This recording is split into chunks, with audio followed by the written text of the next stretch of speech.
For under ett år siden la regjeringen fram stortingsmelding nummer 33, Kultur og Forsvaret. Der var det en betydelig omtale av viktigheten av blant annet Forsvarets musikk. Det ble lagt til grunn en opptrapping av virksomheten, og Stortinget støttet dette enstemmig. Nå kommer meldinga om at de 5 korpsene får et kutt i budsjettene på opptil 50% på grunn av den svært anstrengte økonomien i Forsvaret, og at dette vil ramme all publikumsrettet aktivitet. Anser statsråden at dette er i overensstemmelse med Stortingets vedtak? Forsvarsminister Grete Faremo. Forsvarets musikk har en viktig samfunnsmessig betydning som kulturinstitusjon. Og regjeringen har derfor styrket musikken med 21,5 millioner kroner de siste 4 årene, slik at det i 2010, altså i år, samlet er bevilget 124,2 millioner.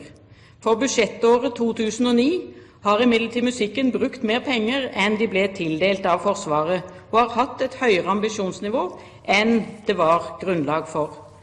Det er ikke korrekt at bevilgningen til Forsvarets musikk er redusert med opptil 50% i år, slik representanten Søreide hevder. Reduksjonen fra 2009 til 2010 ble kompensert ved at Forsvarets avdeling for kultur og tradisjon dekker utgiftene for 4 årsverk for Forsvarets musikk. Jeg er opptatt av at økonomien i Forsvaret styres på en god og bærekraftig måte. Og det er da helt avgjørende at aktiviteten holdes innenfor de bevilgninger som virksomheten har til disposisjon.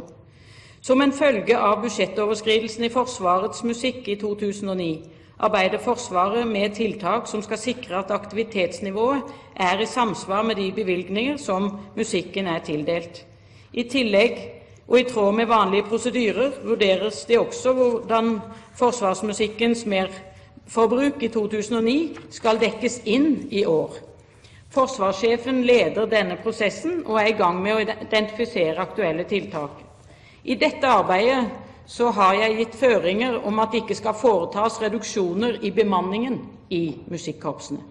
Og gitt at Forsvarets musikk brukte mer penger enn de var tildelt, så vil aktiviteten naturligvis likevel reduseres noe sammenlignet med 2009. Og for å ivareta en bærekraftig økonomistyring er det nødvendig å iverksette tiltak som tilpasser ambisjonsnivået i Forsvarets musikk til vedtatte rammer. La meg avslutningsvis understreke at Forsvarets musikk utvikles i tråd med intensjonen i stortingsmelding nummer 33 om Forsvarets kulturvirksomhet. Og jeg har full tiltro til at forsvarssjefen vil gjennomføre de nødvendige tiltakene for å håndtere musikkens merforbruk i fjor i tråd med regelverket. Representanten Eriksen Søreide. Jeg takker statsråden for svaret, men hun kom nok i skade for å si at jeg hadde ment at Forsvarets musikk hadde fått et kutt på 50% i 2009. Det har jeg ikke sagt. Jeg stiller spørsmål på bakgrunn av de bekymringsmeldingene vi får for budsjettåret 2010, der det varsles et nedtrekk på ca. 50%. I stortingsmelding 33 så står det at man skal videreføre satsingen på publikumsrettede aktiviteter. Man skal styrke korpsenes kunstneriske uttrykk og repertoar, og en gradvis opptrapping særlig av de minste korpsenes besetning. Det vi nå ser, er at det ikke er penger til en eneste publikumsrettet aktivitet etter sommeren. Vi kommer til å ha korps som ikke har råd til å øve. De beholder sin ansettelse, men de har altså ikke råd til å øve og trene på det å være korps. Og vi vet hvor viktig korpsene er for forholdet mellom Forsvaret og det sivile samfunn. Og da er jo spørsmålet, hva forsvarsministeren vil gjøre for å sørge for at det blir publikumsrettet aktivitet og konserter også etter sommeren 2010. Statsråd Faremo. Om jeg hørte spørreren riktig, så ble det pekt på at det var 5 korps som kunne få kutt i budsjettene på opp til 50%. Og det var viktig for meg å understreke at det er ikke korrekt at bevilgningen til Forsvarets musikk er redusert med opp til 50%, slik det kunne være mulig å misforstå den setningen i spørrerens spørsmål. Men så til aktiviteten. Som jeg allerede har nevnt, så holder Forsvaret på å identifisere tiltak for å gjenopprette balansen mellom ambisjonsnivå og budsjettrammer. Og jeg kan derfor nå ikke gi noe konkret anslag på omfanget på det nåværende tidspunkt. Men mulige tiltak kan være omlegging av aktivitet ved å redusere reisevirksomhet, ved å utnytte de faste øvings- og konsertfasilitetene bedre.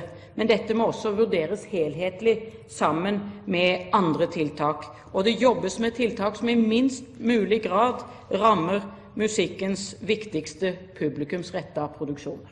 Representanten Eriksen Søreide.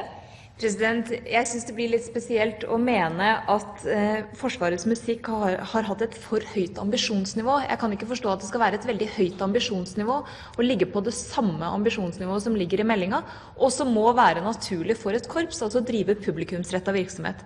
Problemet her er at Forsvaret har for dårlige bevilgninger, og det går også utover Forsvarets musikk. Det var et enstemmig storting som støtta den meldinga som ble lagt fram, men Høyre var det partiet som advarte om at grunnet den generelle bevilgningssituasjonen i Forsvaret, så kom det sannsynligvis også til å ramme Forsvarets musikk. Derfor synes jeg det er litt spesielt å skyve forsvarsledelsen foran seg, og skyve Forsvaret foran seg, når de må argumentere for innstramminger som må gjøres på grunn av en generelt for dårlig økonomi i Forsvaret. Og det er altså sånn at det vi ser konturene av for Forsvarets musikk nå, er en betydelig nedskalering av virksomheten, som først og fremst rammer den publikumsrettede aktiviteten, og som dermed sparker beina under den stortingsmeldinga som Stortinget enstemmig har sluttet seg til. Statsråd Faremo.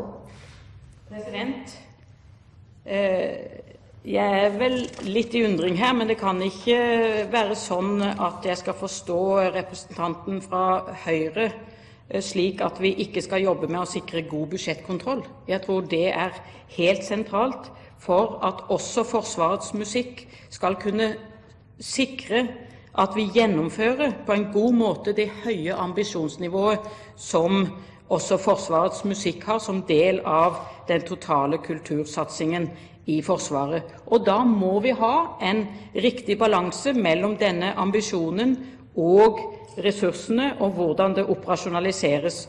Og det er der vi nå jobber med sikte på å utvikle gode tiltak for å få dette på plass raskest mulig, og uten at det får konsekvenser for hverken stillingsnivå eller aktivitetene da i større grad enn jeg har nevnt, knyttet til at vi prøver å utnytte øvings- og aktiviteter som allerede er planlagt på best mulig måte, men altså ingen kutt i stillingen.